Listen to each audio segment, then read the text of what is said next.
Tumakuru Bengaluru metro ಯೋಜನೆಗೆ DPR ಪೂರ್ಣ.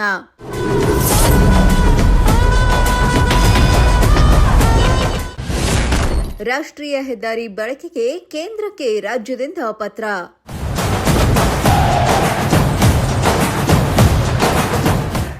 ವೀಕ್ಷಕರೇ, ತುಮಕೂರು ಜಿಲ್ಲೆಯ ಜನರ ದಶಕಗಳ ಕನಸಾಗಿರುವ ತುಮಕೂರು ಬೆಂಗಳೂರು ಮೆಟ್ರೋ ಯೋಜನೆ ಇದೀಗ ನನಸಾಗುವ ಹಂತಕ್ಕೆ ಬಂದು ತಲುಪಿದೆ. ಮೆಟ್ರೋ ಯೋಜನೆಯ ಸಂಪೂರ್ಣ ಡಿಪಿಆರ್ ಸಿದ್ಧವಾಗಿದ್ದು, ಮುಂದಿನ ಹಂತದ ಕಾಮಗಾರಿಗೆ ರಾಜ್ಯ ಸರ್ಕಾರ ಸಿದ್ಧತೆ ನಡೆಸಿದೆ. ಇದೀಗ ರಾಷ್ಟ್ರೀಯ ಹೆದ್ದಾರಿ ಬಳಕೆಗೆ ಕೇಂದ್ರ ಸರ್ಕಾರದ ಅನುಮತಿಗಾಗಿ ರಾಜ್ಯ ಸರ್ಕಾರ ಪತ್ರ ಬರೆದಿದೆ. ಏನಿದು ಮೆಟ್ರೋ ಯೋಜನೆಯ ಹೊಸ ಅಪ್ಡೇಟ್ ಅಂತೀರಾ? ಈ ಸ್ಟೋರಿ ನೋಡಿ.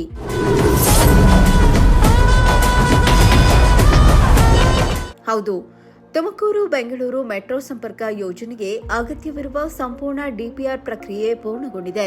ಹೆದ್ದಾರಿ ವ್ಯಾಪ್ತಿಯಲ್ಲಿ ಮೆಟ್ರೋ ಪಿಲ್ಲರ್ಗಳನ್ನು ನಿರ್ಮಿಸಬೇಕಿರುವ ಹಿನ್ನೆಲೆಯಲ್ಲಿ ಕೇಂದ್ರ ರಸ್ತೆ ಸಾರಿಗೆ ಮತ್ತು ಹೆದ್ದಾರಿ ಸಚಿವಾಲಯದ ಅನುಮತಿ ಅಗತ್ಯವಿದೆ. ಹೀಗಾಗಿ ಡಿಪಿಆರ್ ಸಹಿತ ರಾಜ್ಯ ಸರ್ಕಾರ ಕೇಂದ್ರಕ್ಕೆ ಅಧಿಕೃತ ಪತ್ರವನ್ನು ರವಾನಿಸಿದೆ. ಈ ಮೆಟ್ರೋ ಯೋಜನೆಯನ್ನು ಸರ್ಕಾರ ಪಿಪಿಪಿ ಅಂದರೆ ಪಬ್ಲಿಕ್ ಪ್ರೈವೇಟ್ ಪಾರ್ಟ್ನರ್ಶಿಪ್ ಮಾದರಿಯಲ್ಲಿ ಜಾರಿಗೊಳಿಸಲು ಮುಂದಾಗಿದೆ. ಯೋಜನೆಗೆ ಹೂಡಿಕೆ ಮಾಡುವ ಖಾಸಗಿ ಕಂಪನಿಗಳಿಗೆ ಮೆಟ್ರೋ ನಿಲ್ದಾಣಗಳು ಹಾಗೂ ಹೆದ್ದಾರಿ ಪಕ್ಕದಲ್ಲಿ ವಾಣಿಜ್ಯ ಚಟುವಟಿಕೆ ನಡೆಸಲು ಅವಕಾಶ ನೀಡುವ ಬಗ್ಗೆ ಯೋಜನೆ ರೂಪಿಸಲಾಗಿದೆ. ಈಗಾಗಲೇ ಮೆಟ್ರೋ ನಿಮಗೆ ಅಪ್ಡೇಟ್ ಏನಪ್ಪಾ ಅಂದ್ರೆ ಕೇಂದ್ರ ಸರ್ಕಾರಕ್ಕೆ ಈಗ ನಾವು ಬರ್ಕೊಂಡಿದ್ದೀವಿ. ಯಾಕಂದ್ರೆ ನಾವು ನ್ಯಾಷನಲ್ ಹೈವೇನಲ್ಲಿ ತಗೊಂಡು ಬರಬೇಕು. ಈಗ ನಮ್ಮ ಡಿಪಿಆರ್ ಆದ್ಮೇಲೆ ನಾವು ಅವ್ರಿಗೆ ಏನು ಕೇಳಿದ್ವಿ, ನಮಗೆ ರೈಟ್ ಆಫ್ ವೇ ಕೊಡಿ, ಅಂದ್ರೆ ಮೀಡಿಯನ್ ನಲ್ಲಿ ಪಿಲ್ಲರ್ ಹಾಕೊಂಡು ಮೀಡಿಯನ್ ಮೇಲೆ ಬರಬೇಕು. ಅದಕ್ಕೆ ಪರ್ಮಿಷನ್ ಬೇಕು ಗೌರ್ಮೆಂಟ್ ಆಫ್ ಇಂಡಿಯಾ. ಪ್ರಾಜೆಕ್ಟ್ ನಮ್ಮ ರಾಜ್ಯ ಸರ್ಕಾರದ್ದೇ ಆದರೂ ಕೂಡ ನಾವು ಕೇಂದ್ರ ಸರ್ಕಾರದ ಹಣಕ್ಕೆ ಅವಲಂಬಿಸಿಲ್ಲ.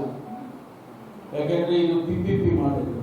ಪಿಪಿಪಿ ಮಾಡಲಂದ್ರೆ ಯಾರೋ ಇನ್ವೆಸ್ಟ್ ಮಾಡ್ತಾರೆ, ಅವರು ಹಣ ತಗೊಳ್ತಾರೆ, ಅವರು ಬೇರೆ ಫಾರ್ಮುಲಾ ಇದೆ. ಅದಕ್ಕೆ ಎಲ್ಲಿ ಸ್ಟೇಷನ್ಗಳು ಬರುತ್ತೆ ಅಲ್ಲಿ ಕಮರ್ಷಿಯಲ್ ಆಕ್ಟಿವಿಟಿ ಮಾಡ್ಕೊಳ್ತಾರೆ. ಅವರು ಟಿಕೆಟ್ನಲ್ಲಿ ಅವರಿಗೆ ಬರೋದಿಲ್ಲ. ಯಾಕೆಂದ್ರೆ ಅವರೊಂದು 20,000 ಕೋಟಿ ಇನ್ವೆಸ್ಟ್ ಮಾಡಿದ್ರೆ 20,000 ಕೋಟಿ ಟಿಕೆಟ್ನಲ್ಲಿ ತಗೋಬೇಕು ಅಂತಂದ್ರೆ 100 ವರ್ಷ ಬೇಕು. ಅದಾಗೋದಿಲ್ಲ. ಅದಕ್ಕೆ ನಾವೇನು ಮಾಡಿದ್ದೀವಿ, ಪ್ರಾಜೆಕ್ಟ್ನಲ್ಲೇ ಅವರಿಗೆ ಜಮೀನುಗಳು ಕೊಟ್ಟಿದ್ದೀವಿ.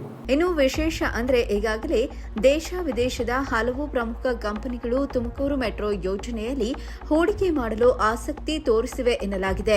ಕೇಂದ್ರ ಸರ್ಕಾರದಿಂದ ರಾಷ್ಟ್ರೀಯ ಹೆದ್ದಾರಿ ಬಳಕೆಗೆ ಅನುಮತಿ ಸಿಕ್ಕ ಬಳಿಕ ಸರ್ಕಾರ ಮುಂದಿನ ಪ್ರಕ್ರಿಯೆ ಕೈಗೊಳ್ಳಲಿದೆ. ಸೂಕ್ತ ಪರಿಶೀಲನೆಯ ನಂತರ ಟೆಂಡರ್ ಪ್ರಕ್ರಿಯೆಗೆ ಚಾಲನೆ ನೀಡಲಾಗುತ್ತದೆ ಎಂದು ಡಿಸಿಎಂ ಪರಮೇಶ್ವರ್ ತಿಳಿಸಿದ್ದಾರೆ.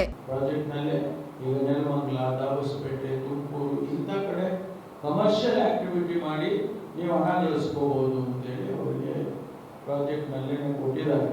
ಅದು ಈಗ ಯಾರು ಕೊಡ್ತಾರೆ, ಲೆಟರ್ ಆಫ್ ಇಂಟೆನ್ಷನ್ ಕೊಟ್ಟಿದ್ದಾರೆ. ಈಗಾಗಲೇ ನಮ್ಮಲ್ಲಿ ಲೆಟರ್ ಆಫ್ ಇನ್ವೆಸ್ಟ್ಮೆಂಟ್ ಇಂಟೆನ್ಷನ್ ಎಲ್ಲ ಕೊಟ್ಟಿದ್ದಾರೆ. ಬೇರೆ ಬೇರೆ ಕಂಪ್ನಿಯವರು, ನಮ್ಮ ದೇಶದವರು ಕೊಟ್ಟಿದ್ದಾರೆ, ಬೇರೆ ದೇಶದವರು ಕೊಟ್ಟಿದ್ದಾರೆ.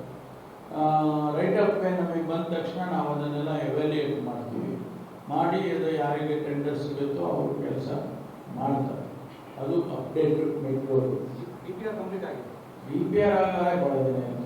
ಡಿಪಿಆರ್ ಎಲ್ಲ ಆಗಿ ಕೇಂದ್ರ ಸರ್ಕಾರಕ್ಕೆ ಈಗ ನಾವು ಡಿಪಿಆರ್ನೇ ಕೊಟ್ಟಿದ್ದೀವಿ. ಎಲ್ಲ ಯಾರು ಇಂಟ್ರೆಸ್ಟೆಡ್ ಇದ್ದಾರೆ ಪಾರ್ಟಿಗಳು ಅವರಿಗೆ ಡಿಪಿಆರ್ನೆಲ್ಲ ಕೊಟ್ಟಿದ್ದೀವಿ. ಇಷ್ಟು ವಿಚಾರ ಇನ್ನು ಬೇಕಾದಷ್ಟಿದೆ. ಸದ್ಯ ಬೇಡ, ಬೇರೆ ಇನ್ನೊಂದಿನ ಒಟ್ನಲ್ಲಿ ದಶಕಗಳಿಂದ ತುಮಕೂರು ಜನರ ಕನಸಾಗಿದ್ದ ಮೆಟ್ರೋ ಯೋಜನೆ ಇದೀಗ ಕಾಗದದ ಹಂತ ದಾಟಿ ಅನುಷ್ಠಾನದತ್ತ ಹೆಜ್ಜೆ ಇಟ್ಟಿದೆ. ಕೇಂದ್ರದ ಅನುಮತಿ ಸಿಕ್ಕು ಟೆಂಡರ್ ಪ್ರಕ್ರಿಯೆ ಪೂರ್ಣಗೊಂಡ ಬಳಿಕ ಕಾಮಗಾರಿ ಆರಂಭವಾಗುವ ನಿರೀಕ್ಷೆ ಇದ್ದು, ತುಮಕೂರು ಬೆಂಗಳೂರು ನಡುವಿನ ಸಂಪರ್ಕಕ್ಕೆ ಹೊಸ ವೇಗ ಸಿಗುವ ಸಾಧ್ಯತೆ ಇದೆ. News desk, Prajashakti TV, Tumakuru.